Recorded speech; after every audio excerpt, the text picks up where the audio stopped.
From the brutal battlefields of the Second World War emerges a story not just of machines, but of innovation, adaptation, and the indomitable spirit of their crews.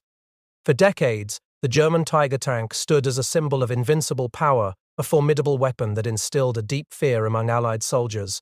Yet, its reign of terror would ultimately be challenged and broken, not by overwhelming force alone, but by a specific Allied response.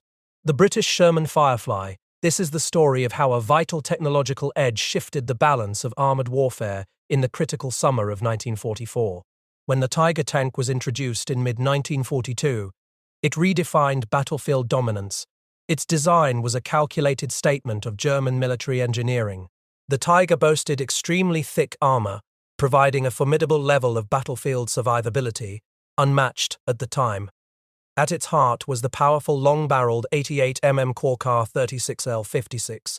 This weapon could, at normal combat ranges, defeat virtually every enemy tank then in existence, including the standard Allied Sherman, which could only puncture the Tiger's side armor at 100 meters, and could not penetrate it frontally, even at point-blank range. The sheer presence of these few, but terrifying machines sowed widespread Tiger-Phobia among Allied crews, significantly impacting morale and tactical decision-making.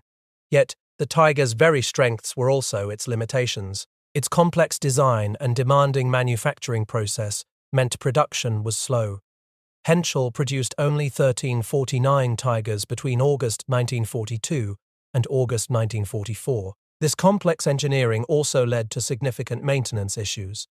Transmissions were prone to breakdown if preventative care wasn't constant, and its interleaved road wheels could freeze solid in icy conditions. Recovering a disabled Tiger was an extremely difficult, often impossible task. Furthermore, its fuel tanks only allowed a paltry 57 kilometers off-road before demanding a refuel. Despite its lethality, the Tiger's low production numbers typically fewer than 80 operational in the West here, at any one time limited its overall strategic impact. Its initial dominance, while creating fear and slowing Allied advances in Normandy into a bloody attritional war, could not be sustained. Allied combat experience quickly highlighted the urgent need for a tank capable of engaging the Tiger effectively and at range. The stakes were immense, and the response came in the form of an ingenious adaptation. In early 1944, Prime Minister Winston Churchill himself accorded the Firefly program the highest priority. The solution was not a new tank design, but an expedient conversion of an existing chassis, the American M4A4 Sherman. The first prototype 17-pounder Sherman was completed on December 31, 1943. By January 12, 1944, the War Office had accepted the Firefly for general production. The modification was radical. The standard Sherman's turret was redesigned to house the massive breech mechanism of the British 17-pounder gun, making it cramped and requiring the radio to be housed in a box at the turret rear. This potent 17-pounder made it a deadly opponent for even the heavily armored Tiger at normal combat ranges, theoretically outperforming the Tiger's own 88mm 56 gun. The Firefly entered combat in June 1944, just in time for the summer battle for Normandy. By May 31st, 342 Fireflies had been delivered, many earmarked for D-Day itself. The War Office eventually placed contracts for over 2,100 Shermans to be converted, with production running until May 1945. This transformation turned the Sherman from a satisfactory tank into a lethal tank killer, providing Allied armored units with a crucial counter-offensive capability against Germany's elite heavy tanks. The summer of 1944 in Normandy became the ultimate crucible for these machines and their crews. It was here that the epic contest between Tiger and Firefly would play out, a clash that held the potential to determine the entire course of the campaign.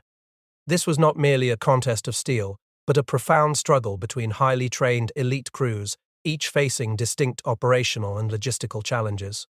German panzer crew training was rigorous, and the elite status of Tiger crews was a significant factor in their combat prowess, even as overall German personnel quality declined. They relied on superb Zeisskunsights, which provided a critical advantage in targeting. But the Firefly crews also faced unique challenges. Their reduced crew of 4-the loader, often doubling as the radio operator, impacted communication effectiveness. The 17-pounder gun, while powerful, produced a blinding muzzle flash and fumes when firing, making target observation difficult and exposing their location. This necessitated specialized crew protection drills, a longer firing drill than standard Shermans, and even attempts at camouflage using light colors or fake muzzle brakes on the barrel. The Germans quickly learned to prioritize knocking out Fireflies first. Early engagements in Normandy revealed the brutal realities. On June 13th, a few Tigers led by the renowned German Panzer ace, SS Hauptsturmführer Michael Wittmann, mauled a British armoured brigade at Villers-Bocage. And during Operation Goodwood, on July 18th, the 11th Armoured Division lost 21 of its 34 Fireflies in one day. But the tide was turning. During a 96-hour period of the late June Epsom offensive, Fireflies knocked out or disabled 5 Tigers. The effectiveness of these tanks was deeply intertwined with the human element, crew training, battlefield decisions, and the meticulous daily grind of maintenance and combat readiness. Tank crews lived in a constant state of readiness, their lives bound by the rhythm of battle. Daily routines like brewing tea or foraging for local supplies were vital for morale. For commanders, like Sergeant Gordon or Lieutenant James of the 1st Northamptonshire Yeomanry, heads exposed to enemy fire were often a necessity for decisive command. These were the men who inhabited these metal beasts, forging exceptionally close-knit and interdependent crews, where the tank itself became a vital member. The decisive moment arrived on August 8, 1944. The strategic situation for the Germans was desperate. Allied forces were poised to encircle an entire German army south of Caen, a move that would become known as the Falaise Pocket.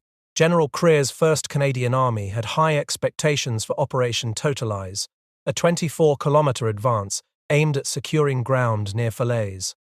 Following an initial Allied bombing strike by 681 American B-17 Flying Fortresses at 12:26 and 13:55 hours, a temporary lull allowed German forces to regroup. SS Sturmbannführer Kurt Meyer, commanding the Hitlerjugend Division, comprised of fiercely fighting 16 and 17-year-olds, observed the advancing Allied armoured divisions. He decided on an immediate counterattack to prevent a catastrophic Allied breakthrough, a desperate charge with available Hitlerjugend units, bolstered by Tigers. Around noon, Meyer and his subordinate Hans Waldmüller encountered retreating German infantry. Wittmann, whose legendary status was such that he was offered a teaching position at a training school, was summoned to a briefing around 12:05 hours.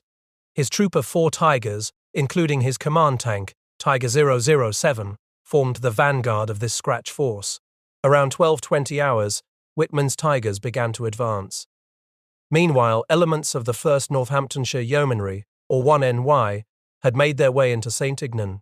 Their regiment, with 59 Shermans, including 12 Fireflies, faced 3 German armoured regiments and 4 infantry battalions. One troop, led by Lieutenant James, had stumbled upon enemy self-propelled guns in the early hours of August 8th. By 03:25 hours, the 1NY column had reached St. Aignan, establishing a critical defensive position. The terrain around Le Petit Ravin, the tall Normandy tree hedges and orchards, provided vital concealment for Allied ambush tactics. At approximately 12:39 hours, Sergeant Gordon's Firefly, gunned by Trooper Joe Eakins, engaged a line of advancing German Tigers. With cool precision, Eakins, who had a remarkable knack for gunnery, fired his first successful shot. It struck the rear Tiger. At 12:40 hours, Eakins fired 2 more rounds, causing the first Tiger to burn. Just 7 minutes later, at 12:47 hours, Lieutenant James ordered Eakins to engage the second Tiger, which exploded dramatically. Sergeant Gordon, the commander, was incapacitated by his cupola hatch during the fierce engagement. Lieutenant James immediately took command. Then, at 12:52 hours, Eakins fired 2 more shots, destroying what is now widely believed to be Wittmann's Tiger near the red-roofed building on the Caen-Falaise road. In just 12 minutes, with a mere 5 rounds, Sergeant Gordon's Firefly had dispatched 3 Tigers. As the regimental diary tersely noted, 3 Tigers in 12 minutes is not bad business. This single engagement was an epic contest, and its outcome was profound. The destruction of Michael Wittmann's Tiger force was a significant blow to German armoured capability and morale. It demonstrated beyond doubt the tactical superiority of the Firefly against German heavy tanks. providing Allied forces with the long-awaited Panzer killer. For decades, the myth persisted that Whitman's Tiger was destroyed by an aerial attack, specifically an RF Hawker Typhoon rocket.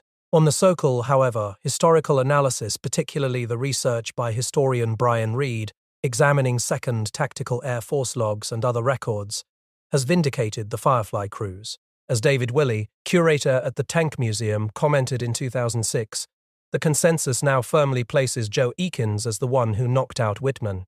The Battle of St. Iron was the Firefly's finest hour. It proved the effectiveness of this expedient tank design, a remarkable feat of engineering adaptation. The Firefly's success in Normandy provided Allied armoured units with a crucial counter-offensive capability. Its effectiveness helped shorten the war by enabling a faster Allied advance through Normandy, contributing directly to the closure of the Falaise pocket and the collapse of German forces in the region. By early 1945, nearly half of the British spearhead armour were Fireflies, a testament to their widespread adoption and importance. The ultimate failure of German armoured strategy, despite the formidable Tiger, underscores a timeless lesson of warfare. Technological superiority alone cannot guarantee victory.